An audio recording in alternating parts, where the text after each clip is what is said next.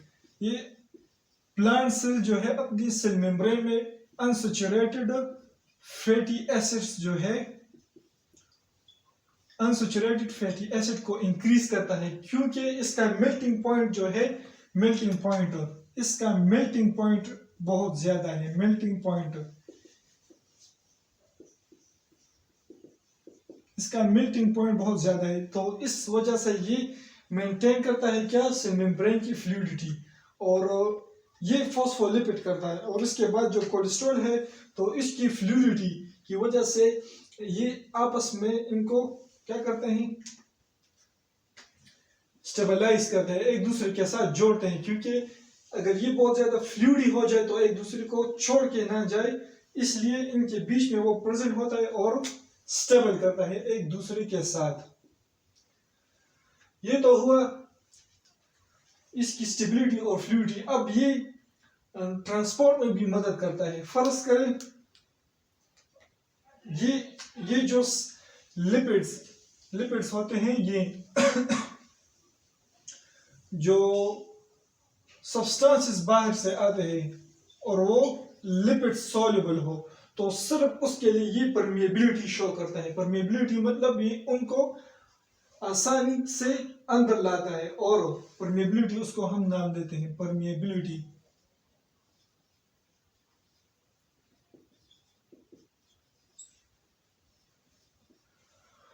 और जो आयनिक सब्सटेंसेस होते हैं जैसे कि सोडियम वगैरह, इनको अलाउ नहीं करता। जो पोलर सब्सटेंसेस होते हैं, चार्ज्ड, जिसके ऊपर चार्ज्ड होता है, उन सब्सटेंसेस को ये अलाउ नहीं करते, तो उनके लिए इम्परमिएबिलिटी शो करता है। इम्परमिएबल। अब हम स्टार्ट करते हैं फंक्शन ऑफ प्रोटीन को, कि फंक्शन ऑफ प्रोटीन क्या है लिपिड में, मेम्ब्रेन में। तो प्रोटीन जो है, ये बेसिक फंक्शंस जो इसके हैं वो ये है कि ये ट्रांसपोर्ट में बहुत ज़्यादा मदद देता है। Transportation of some substances. यहाँ पर देखिए हमारे पास ये कहाँ पर प्रेजेंट होता है, ये हमारे पास जो है फोस्फोलिपिड्स के बीच में इस तरह से प्रेजेंट होता है। देखिए ये हमारे पास जो चार्ज्ड पार्टिकल है ये फोस्फोलिपिड्स के थ्रू अंदर नहीं आ सकते, लेकिन ये प्रोटीन जो है इसको एक चैनल प्रोवाइड करते हैं। इस प्रोटीन का नाम है चैनल प्रोटीन, क्योंकि ये चैनल प्रोवाइड करता है इन आयोनिक पार्टिकल्स को कि यहाँ से वो अंदर आ जाए इजीली। हमारे पास वही सोडियम है, तो इसको हम चैनल प्रोटीन कहते हैं। चैनल प्रोटीन इसमें एक और किस्म का प्रोटीन भी पड़ते हैं। यहाँ पर देखे ये इस तरह से एक स्ट्रक्चर है, ये इस स्ट्रक्चर को अपने अंदर इंगल्फ करता है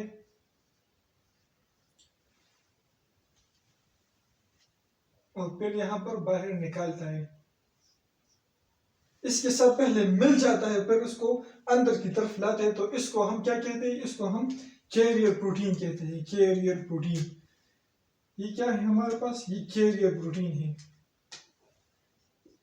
ये हमारे पास कैरियर प्रोटीन है, कैरियर प्रोटीन है ये हमारे पास। तो ये ट्रांसपोर्ट में हेल्प करता है। फिर दूसरे नंबर पर एक्ट एज अ रिसेप्टर। ये रिसेप्टर के तौर पर भी काम करता है। रिसेप्टर यानी मैसेज को रिसीव करता है और सेल को देता है। फिर सेल उसकी अगेंस्ट जो एक्शन लेता है या कोई फंक्शन करता है, उसके अगेंस्ट कोई एक्शन करता है। जैसे मैं एग्जांपल लेता हूँ, हमारे बॉडी में अगर किडनी का मैं एग्जांपल लेता हूँ, एडीएच एक हार्मोन है जो कि हमारी यूरिनेशन को कंट्रोल करता है। अगर यूरिनेशन बहुत ज्यादा हो तो उसको सप्रेस करता है। तो एडीएच जो हार्मोन है वो पिट्यूटरी ग्लैंड से रिलीज होता है और यहाँ हमारे पास किडनी में आता है। किडनी के सेल मेम्ब्रेन में जो प्रोटीन होते हैं जो कि रिसेप्टर के तौर पर काम करते हैं, इनके साथ कंबाइन होकर वो इस जो एक्शन है इसको सप्रेस करता है। तो उसके अगेंस्ट पर क्या होता है, हमारे जो फ्लूइड यानी वाटर है उसको रिअब्सॉर्ब करता है, तो उसको और जो यूरिनेशन है उससे बचाता है। तो ये एक्ट एज अ रिसेप्टर। अब इसके बाद जो है इसका एक और फंक्शन भी है।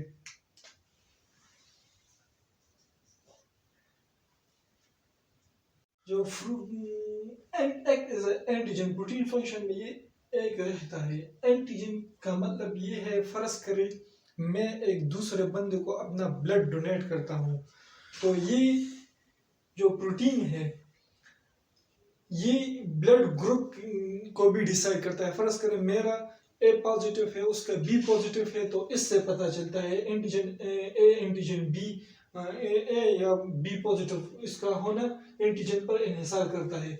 तो अगर सिमिलर ना हो तो उसकी बॉडी में मेरी जो ब्लड है उसके ऊपर जो एंटीजन है इसकी अगेंस्ट एंटीबॉडी बना लेगी और इसको किल कर देगी।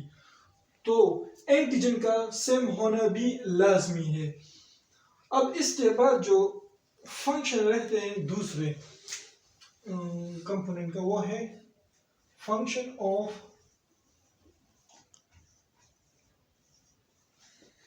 ग्लाइकोलिपिड्स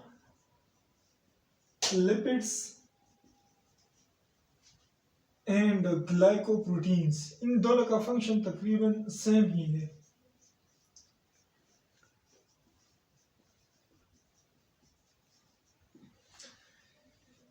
इसको मैं कंबाइनली कह सकता हूं कि cell surface marker, cell surface marker यानी सेल टू सेल रिकॉग्निशन में ये हेल्प करता है। इसका क्या फायदा है सेल टू सेल रिकॉग्निशन?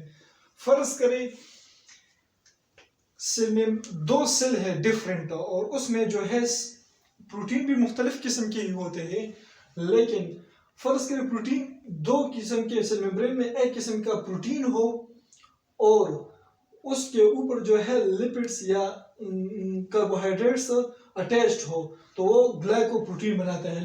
अगर एक सेल का ग्लाइकोप्रोटीन दूसरे सेल के ग्लाइकोप्रोटीन के साथ अटैच हो जाए और वो डिफरेंट हो, तो इस तरह पॉसिबल नहीं है। अगर वो सिमिलर हो तो एक दूसरे के साथ वो कंबाइन हो जाएंगे या मिल जाएंगे। तो सिमिलर सेल की कॉम्बिनेशन से हमारे पास क्या बनता है, टिश्यू। तो ये टिश्यू फॉर्मेशन में भी हेल्प करता है। टिश्यू फॉर्मेशन में भी हेल्प करता है। टिश्यू फॉर्मेशन में हेल्प करता है। अब इसके बाद जो है सबसे ओवरऑल फंक्शन हम पढ़ते हैं सेल मेम्ब्रेन का।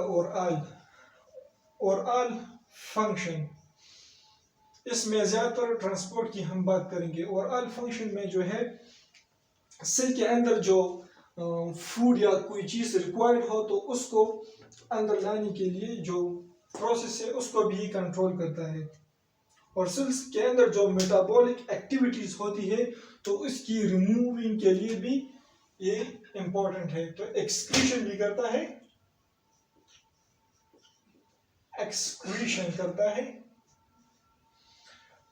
उसके बाद जो है फर्ज करें मैंने आपको एक समझाया भी था डिफ्यूजन क्या है। हायर कंसंट्रेशन से अगर लोअर कंसंट्रेशन की तरफ कोई सब्सटेंस जाता है तो उसको हम क्या कहते हैं, डिफ्यूजन। हायर कंसंट्रेशन से लोअर कंसंट्रेशन की तरफ, तो उसको हम सिंपल डिफ्यूजन कहते हैं, डिफ्यूजन। और इसमें जो है नो एटीपी रिक्वायर्ड, इसमें नो एटीपी मतलब एनर्जी, नो एटीपी रिक्वायर्ड, इसमें किसी किस्म की एनर्जी की जरूरत नहीं है। सिंपली हायर कंसंट्रेशन से लोअर कंसंट्रेशन की तरफ मॉलिक्यूल चले जाते हैं। और उसके बाद जो है वो है facilitated diffusion.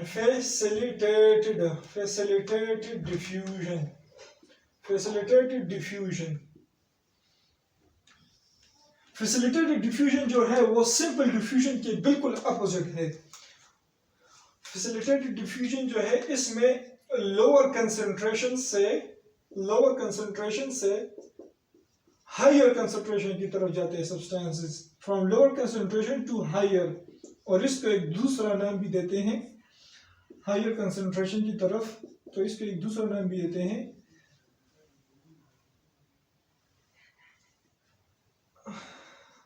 against the concentration gradients के अगेंस्ट।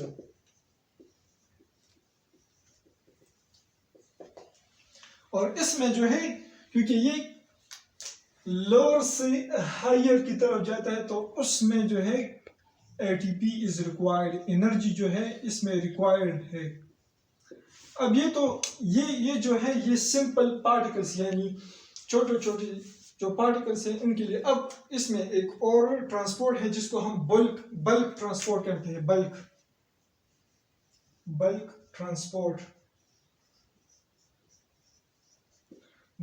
ट्रांसपोर्ट जो है फर्ज करें ये हमारे पास एक सेल मेम्ब्रेन और ये एक फूड पार्टिकल है बहुत बड़ा। और ये सिंपल डिफ्यूजन या फैसिलिटेटेड डिफ्यूजन के थ्रू ये तो एंजाइमेट जो चैनल प्रोटीन है उनके थ्रू ये आयंस अंदर आ जाते हैं। लेकिन और ये जो है सिंपल डिफ्यूजन जो है ये फॉस्फोलिपिड्स की वजह से भी होता है। फॉस्फोलिपिड्स में भी ये होता है। जो फॉस्फोलिपिड्स में ना हो चार्ज पार्टिकल्स वो फिर चैनल प्रोटीन के थ्रू फैसिलिटेटेड डिफ्यूजन से अंदर आ जाते हैं। लेकिन बल्क ट्रांसपोर्ट में जो पार्टिकल है वो बड़ा है तो वो चैनल प्रोटीन या कैरियर प्रोटीन की वजह से अंदर नहीं आ सकता। तो ये जो फूड पार्टिकल में इसको देखो, नाम देता हूँ फूड पार्टिकल।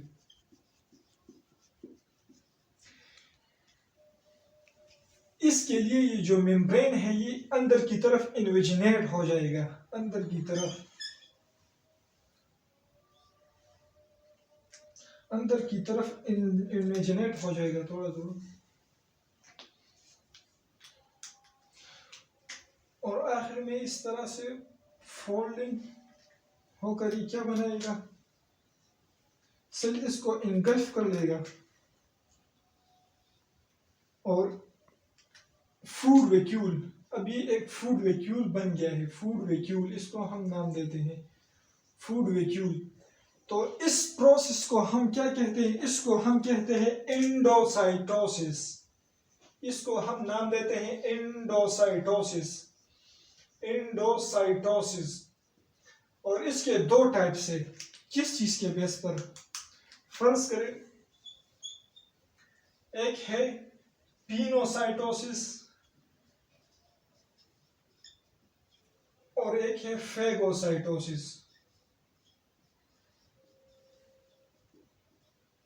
पिनोसाइटोसिस और फेगोसाइटोसिस। अब हम इसको एक्सप्लेन करते हैं कि ये क्या है और ये क्या है। साइटोसिस, अगर फर्ज करें ये जो सब्सटेंस है ये लिक्विड फॉर्म में हो और सेल इसको इस तरह इंगल्फ कर ले तो उसको हम पिनोसाइटोसिस कहते हैं, लिक्विड के लिए, लिक्विड सब्सटेंस के लिए। और अगर ये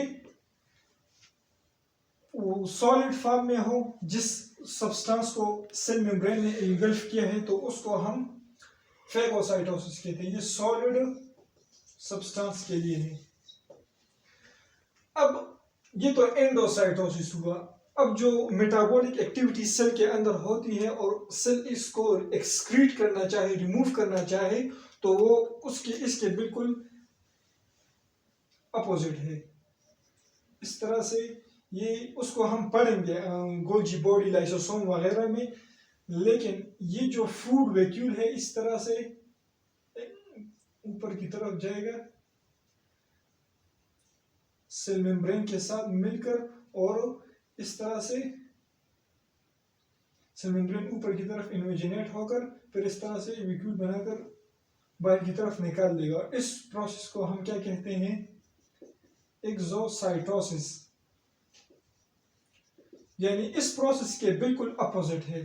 तो ये आज हमारा जो है सेल मेम्ब्रेन का टॉपिक था, लेक्चर नंबर 3, बहुत लंबा था। और हमारे चैनल को लाइक करें, शेयर करें, सब्सक्राइब करें, और हम ज़्यादा से ज़्यादा वीडियोस आपके लिए नए नए लाएंगे, तब आपको वो वीडियोस बर वक्त मिल सकेंगे। Thank you.